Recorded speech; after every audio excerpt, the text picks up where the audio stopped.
how many have faced a challenge?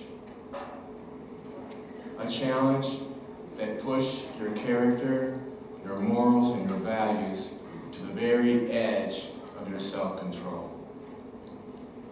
Now, remember how it felt to confront those challenges, to explore your options, and to select an option that may have changed the direction of your life. If you are a person of color or a person with a visible challenge, multiply that by 10. It has been said that all men are created equal, and this is probably true on the day of our birth. But the fact is that all parents want their children to be born with 10 fingers, 10 toes, and free of physical or mental challenges. But people of color are not treated equal. This mistreatment leaves a mark on each individual that may affect their future relationships. Today, I'm going to share with you some of my challenges growing up black in the 1950s, 60s, and 70s. I'm going to challenge you to increase the diversity in your life and offer a simple plan to increase diversity in our society. Since we have all worked through many challenges, we can all agree that these challenges were a hard time that almost threatened our very existence. I grew up in the small town of Albion, Michigan. When I was in elementary school, I wrote an essay about being a teacher. At this time in our community, the only professional blacks were policemen and teachers. I selected education because I enjoyed school. When I got my essay back, it had my grade on it and a comment: "You need to be realistic." This was a significant emotional event in my life. A significant emotional event is an action that may cause you to pause and then may cause you to change the direction of your life. I paused and I decided not only to reach my goal, but to be one of the best teachers around. This response was based on lessons from my mother.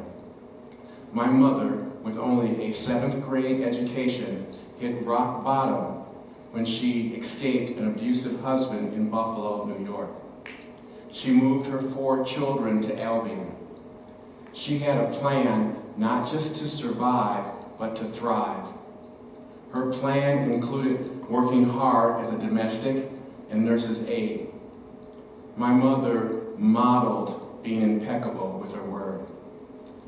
I can remember her coming home after an overnight shift and then walking over a mile downtown to pay a $10 bill. She taught us how to act in public and the importance of those powerful words: please, may I, and thank you. She taught us to always do our best and that we could do anything and be anyone that we wanted to be. My mother was and is my personal hero. We did not have very much money, but my mother was one of the wealthiest people in town. She was wealthy in the fact that she was loyal to her friends. She was wealthy in the fact that she was willing to share what she had and that her word was her bond. This was the foundation of my childhood, and it was supported generally by the greater community, but not always. While we did have community support, my childhood was not without its challenges. Since my father was absent from my life, I mentally adopted men in the community to be role models. I did not want to disappoint my mother or any of these role models. Within my family, role models included my hardworking uncles and a black teacher at the high school named Eugene Jackson. My white role models included Truman Barnes, my scoutmaster, Bart Cruz, the gym teacher that first introduced me to wrestling. I learned so much from Floyd Marshall, the wrestling coach in my 9th grade year. Mr. Marshall was attacked by black students at school, and he defended himself. However, the school district released him from his position. When he moved his family out of state, several of us wrestlers would write him letters. A year later, he returned and fought to regain his position and once again be our coach. Mr. Marshall was a significant emotional event in my life. Matt Spears, a local businessman, took a special interest in me and helped me with wrestling gear and even allowed a teenager to drive his truck to a wrestling event. Bob Tanner and Ralph Walker were wrestling parents that provided me with the only pictures I had of those days. It was a challenge to exceed in wrestling. The wrestling team was made up of blacks, whites, and Hispanics. And this family remained close even during times of racial unrest in our school and community. Being a member of this wrestling team was a significant emotional event in my life.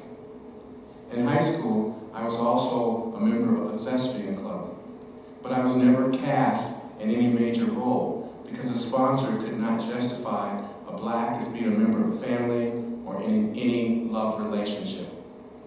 In 1970, I earned a scholarship to Olivet College. I learned and grew so much at Olivet College. I wrestled there under the direction of Jerry T. Klein. In 1974, I was hired as a teacher and a coach in a school district that had 3 minorities in the entire community. During the interview process, there were several questions about the lack of diversity in the community. I assured the administration that this would not be a problem. This confidence was based on the fact that one of my best friends lived in the community. I spent an entire day looking for housing in the community. One apartment manager stated, "You didn't sound like a black on the phone. If you had told me you were black, I could have saved you some time." That evening was spent with Miles View and his parents. At the dinner table, I recounted the events of the day. Manning, Miles' father, left the table in disgust. When he returned, he informed me that he had a free lawyer for me to fight my case. I declined the offer because I had told the administration that I could handle any situation. The next day, the principal located a family that I could live with. I lived with that family for over 2 months. I taught in that school district for 2 years. During that time, I established relationships with people that I am still in contact with today. To live and work in Heartland was a significant emotional event in my life. On countless occasions, I have been stopped by the police for no clear reason. In 2011, while traveling from Arizona to Michigan with a Hispanic friend, we were stopped 3 times by the Oklahoma State Police. No ticket was issued, but I was given a warning statement. The 3rd time, I became verbally confronted with the officer. I shared the warning statement with him and said, "Do you people not talk to each other? Please get on the radio and talk to these other officers." He did, and then he released us with, "Have a nice day." We contemplated why we were stopped so many times. We came to the conclusion that it was the color of our skin. We were driving a van with Arizona plates. We laughed and said, they thought they had a drug bust. Comedian Chris Rock has a YouTube video entitled 10 Things Not to Do If Stopped by the Police or You're Gonna Die. It's funny, but not really. When occasions like this happen on a regular basis, then one has to make fun or laugh to keep from crying. This was a emotional event in my life. I have been followed by police in this community. I have been followed by security in department stores. Sometimes, when in the company of women, white women, their gestures indicate fear by holding their purses close to their body and staring at me with their eyes.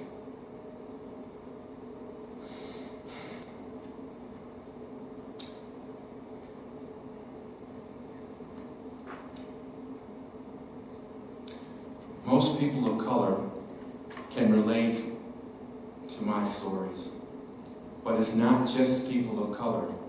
It's people that have visible differences. It's people who have mobility problems, people who have sight or hearing problems, people who can be body shamed, senior citizens.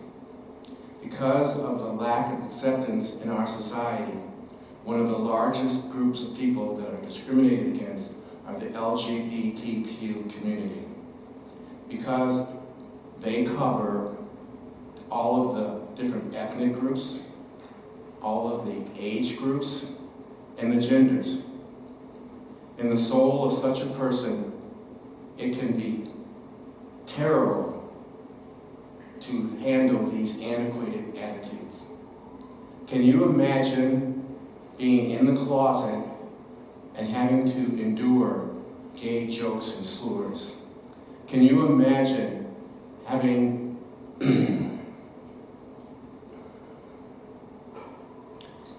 having to hide who you are every day to everyone? Can you imagine being out of the closet and being denied jobs or promotion or family because of who you love? And the one that cuts the deepest is to be in a group of people and to have someone state they don't even know a gay person when a gay person is standing right there. The stress and the rage almost takes your breath away. But the rage must be controlled. Uncontrolled rage destroys everything, everyone, and every life. In the Bible, it states that you are the light of the world. A city on a hill cannot be hidden. Neither does one light a lamp and then cover it with a bowl. Marianne Williamson said that when we let our light shine, we liberate ourselves and give others permission to do the same.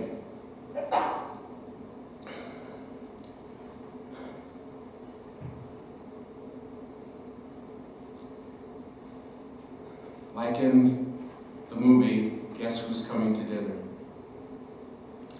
Someday, I dream of being seen as not being seen as a black man, but simply as a man. But you can keep this light alive and thus control the rage. Encourage your associates to be more diverse. As soon as you realize that a statement is disparaging of a marginalized group or person, you need to stop the conversation and then simply state, I choose not to hear this. When you are brave and you speak up, it is to educate, not to humiliate. In the Prescott area, there's an organization called the Interfaith Society,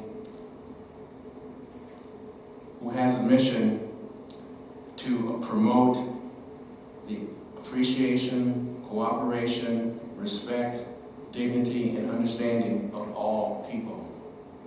When you have an opportunity to expand your social group or work group, consider a marginalized person. Now, it's going to be brave. You have to be brave to take this step. And sometimes you will offend some of your associates, and you may even lose friends. But speaking up is the first step to healing the fear and hatred in our society. Like in the words of a popular song, stop holding your tongue. Let the words roll out. I want to see you be brave. This is what's next for our beloved community.